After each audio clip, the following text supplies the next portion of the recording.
Hi hello नमस्कार. कसे आहेत सर्वजण? आय होप सर्वजण खूप मस्त आणि मजेत असाल आणि मजेतच राहायला हवं. सर्वांना गुड मॉर्निंग. हे बा सकाळ सकाळ खूप छान असं वातावरण झालं होतं आणि हा माझा व्हिडिओ मम्मीच्या नेचरीकडलंच आहे. आणि हे बघा इकडं छान असं सूर्य पण उगत होता. वातावरणही खूप छान झालं होतं. त्यानंतर इकडं सकाळ सकाळ चालल्या होत्या माझ्या मम्मीचा स्वयंपाक. म्हणजे ती चुलीवरच्या छान अशी गरम गरम भाकरी करीत होती. खरंच चुलीवरचं स्वयंपाकाला खरंच खूप छान टेस्ट असते बरं का. आणि चाललं होतं मम्मीच्या भाकरी. नाही इकडं चाललं होतं पप्पाचं गाया वगैरे धुवून घ्यायचं, पाणी पाजायचं, खुराक वगैरे चारायचं, अशा चाललं होतं. तिकडं मम्मी स्वयंपाक करत होती, इकडं पप्पा गाय वगैरे धुत होते. त्यानंतर झालं आमचा जेवण करायचा टाईम. आणि खरंच गावाकडं खरंच खूप छान मज्जा असते. त्यातले आंब्याचा सीझन चालू आहे, त्याच्यामुळं आंबे वगैरे खाण्याचंही चालू आहे. खरंच खूप छान पप्पाने आंबे आणलेले होते. आजचे खाण्यामध्ये खूप छान जवसाची चटणी, भात, चिवडा, भाकरी असं खूप वरण असं खूप छान छान मेनू होते. आणि प्रिशासाठी मम्मीने ना छान असा ना खुसखुशीत चिवडा केला होता.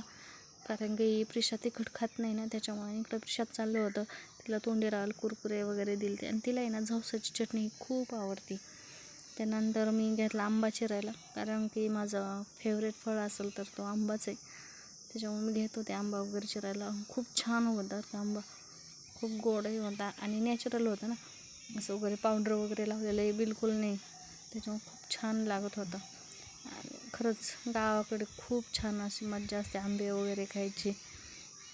आणि त्यात वातावरण खूप छान झालं होतं. असं ऊन पडायचं, पाऊस येत होता, त्याच्यामुळं चाललं होतं. इकडं मी, मम्मी, प्रिशू आम्ही सगळे असं जेवण करत होतो. पप्पाचं झालं होतं ऑलरेडी जेवण. खूप छान आंबा होता खरंच. त्यानंतर दुपारी आम्ही घेतलं कलिंगड खायला, कारण प्रिशालाही कलिंगड खूप आवडतं आमच्या. त्याच्यामुळं चालू होतं असं कलिंगड वगैरे चिरलं होतं. प्रिशा खात होती, सगळेच मम्मी पप्पा आम्ही सगळे मिळून खात होतो. आणि प्रिशाचं कसं चाललं होतं कलिंगड खायचं. आणि इकडं माझी मम्मी होती, इकडं पप्पा होते बसलेले. त्यानंतर दुपारी आम्ही कलिंगड वगैरे खाऊन झालं आणि अचानकच असा पाऊस यायला लागला. खूप असं वादळी होतं, पाऊसही होता. त्याच्यामुळं खूप असे नुकसानही होत झाले. असे झाडे वगैरे, असे मका जे गवत वगैरे असतं ना, ते खूप असं पसरलं होतं.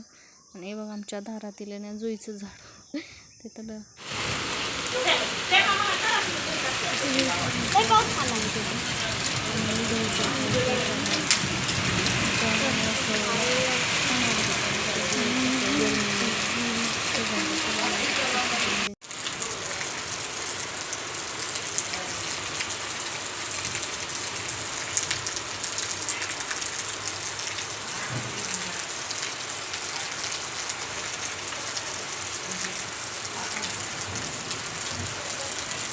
अशा प्रकारे पाऊस झाला.